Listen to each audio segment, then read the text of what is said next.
초인종 소리가 집안 전체를 울리자 여성은 인터폰으로 누구인지 확인합니다. 그녀는 생각하지도 못한 방문객의 정체에 황급하게 현관을 열어젖히는데요. 한 중년 남성이 막을 틈도 주지 않고 집 안으로 들어옵니다. 도대체 어떤 사연이 있을까요? 자세히 한번 알아보겠습니다. 해당 사연은 루마니아인 이온 씨가 제보해 주신 이야기와 SNS 내용을 바탕으로 재구성된 스토리입니다. 안녕하세요. 저는 루마니아인 이온이라고 합니다.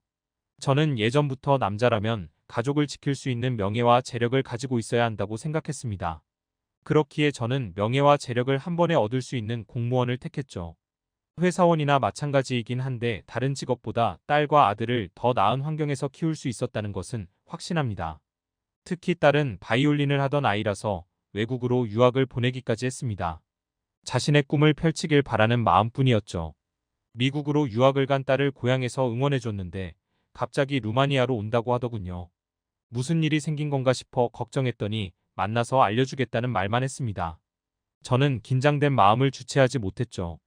아내는 그런 제 모습에 무슨 걱정을 그렇게 하냐면서 웃더군요. 딸은 얼마 후 루마니아에 도착했습니다. 오랜만에 본 딸은 굉장히 예뻐져 있었습니다. 마치 연애라도 하는 사람처럼 얼굴에서 빛이 나더군요. 그리고 그 예상은 보기 좋게 맞았죠. 옆에 어떤 동양인이 같이 서 있는데 딸과 함께 다정하게 이야기를 하고 있었습니다. 남자는 아무리 봐도 철없는 10대 청소년 같아 보였습니다. 저는 잔뜩 인상을 구겼죠. 딸은 저를 보자마자 해맑게 안기더군요. 안긴 딸을 보면서 언제 이렇게 컸나? 하는 생각이 들더군요. 뭔가 주마등처럼 스쳐 지나가는 것 같았죠. 그때 딸이 옆에 동양인을 가리키며 자신의 약혼자라고 하더군요. 그냥 남자친구라고 소개하는 것도 아닌 약혼자라고 소개를 하니 어이가 없더군요. 저는 대놓고 위아래로 훑어보았습니다. 일부러 기분 나쁘라고 한 일이었지만 그의 표정은 태평하기만 했죠. 집으로 향하는 내내 저는 심기가 불편한 상태였습니다. 딸도 알아차리고는 표정 좀 풀라며 구박하더군요. 결혼은 당사자들의 문제인 것을 잘 알고 있었으나 싫은 건 어쩔 수 없더군요. 더군다나 그는 가진 것이 하나도 없어 보였습니다. 도대체 뭐가 좋아서 이런 놈을 만나는 건지 알 수가 없었죠.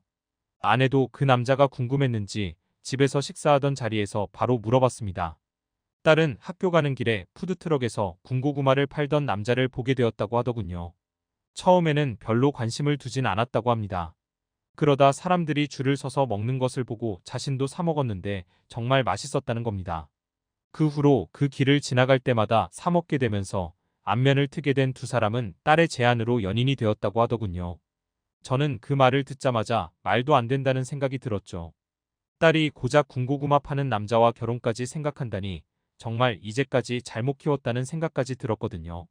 아내도 당황한 표정을 숨기지 못했죠.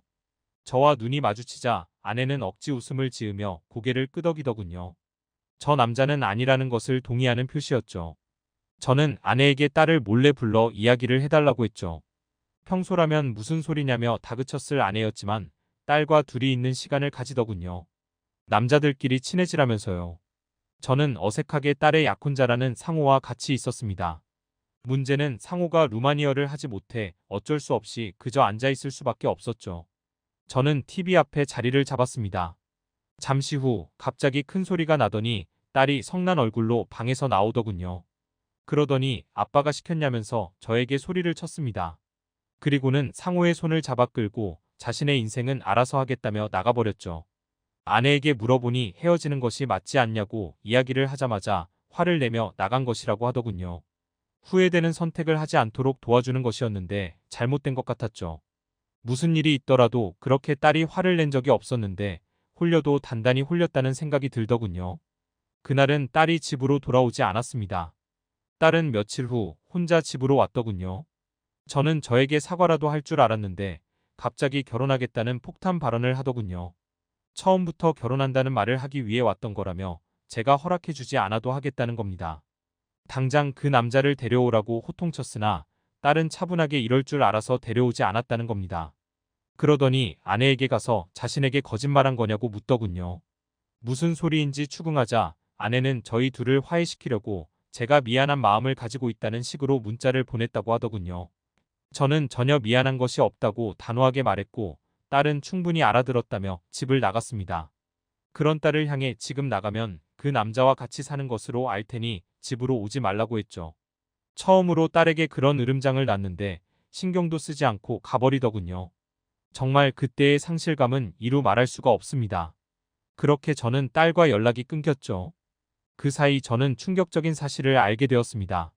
루마니아 시청에서 근무하는 지인에게서 오랜만에 전화가 왔는데 딸이 혼인신고를 위한 서류를 물어보고 갔다는 겁니다.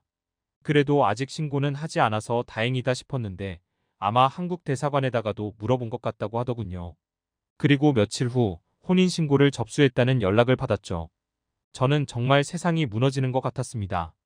부모에게 말도 안 하고 혼인신고를 하는 자식이 어디 있단 말입니까? 화가 났던 저는 딸이 없는 사람처럼 지냈습니다. 사실 믿는 구석도 있었습니다. 유학을 간 것이라 미국으로 돌아가면 돈이 떨어질 쯤 연락이 오겠거니 했거든요. 그런데 시간이 지나도 아무 연락이 없는 겁니다. 루마니아에 있는지 미국에 있는지 행방을 알 수도 없었죠. 아내와 아들에게도 물어봤으나 연락은 하지 않고 있다더군요. 걱정된 저는 딸이 다니고 있던 대학교에 연락을 해봤습니다. 생각지도 못한 답변을 받았습니다. 자퇴를 했다는 겁니다. 유학자금은 제가 주고 있었는데 저한테 말도 없이 결정했다니. 정말 배신감이 컸죠. 하지만 제 딸이기에 시간이 지날수록 소식을 전혀 알 수가 없으니 답답해졌습니다. 증발한 것처럼 사라진 딸 때문에 미칠 노릇이었죠. 제가 힘들어 보였는지 아들은 망설이던 끝에 자신이 누나와 연락을 한다고 고백하더군요. 요즘 어떻게 사냐는 물음에 잘 지내기는 하는데 남편만 보고 간 한국이라서 많이 힘든 것 같다는 말도 덧붙이더군요. 그 말을 들은 저는 도저히 안 되겠다는 생각이 들었죠. 딸을 당장이라도 루마니아에 데리고 와야 한다는 생각에 빠진 저는 아들에게 딸의 집 주소를 은근슬쩍 물어보라고 했습니다. 아들은 진짜 한국으로 갈 거냐고 몇 번이고 물어보더군요. 저는 아내와 아들 앞에서 당장 딸을 데려올 수 있다고 당당하게 말했죠. 아들이 받아낸 집 주소를 들고 저는 한국으로 향했습니다. 무조건 딸을 데리고 루마니아에 정착하도록 만들겠다는 생각을 가지고 갔죠. 그렇게 한국으로 도착하고 저는 아들이 깔아준 번역 어플을 통해 사람들에게 물어보며 집을 찾아갔습니다. 루마니아어를 하는 사람이 없으니 집을 찾는 게 쉬운 일이 아니었죠. 막상 가니 고층 빌딩 같은 아파트들이 즐비하더군요. 저는 한국이 너무 정신없게 느껴졌습니다. 항상 여유롭게 살아오던 저와는 다른 느낌이었어요. 아파트 근처를 가긴 했으나 정확하게 어떤 곳인지 몰라 우두커니 서 있자 경비원이라는 분이 오셔서 딸의 집까지 갈 수 있도록 손짓 발짓을 사용해 주시더군요. 저는 그분의 노고 덕분에 딸의 집 현관문까지 갈 수가 있었습니다. 도착한 저는 숨을 천천히 몰아쉬고 벨을 눌렀습니다. 막상 눌러놓고 딸이 아닌 다른 사람이 나오면 어떡하나 싶더군요. 그러면 딸과의 숨바꼭질이 다시 시작되는 거니까요.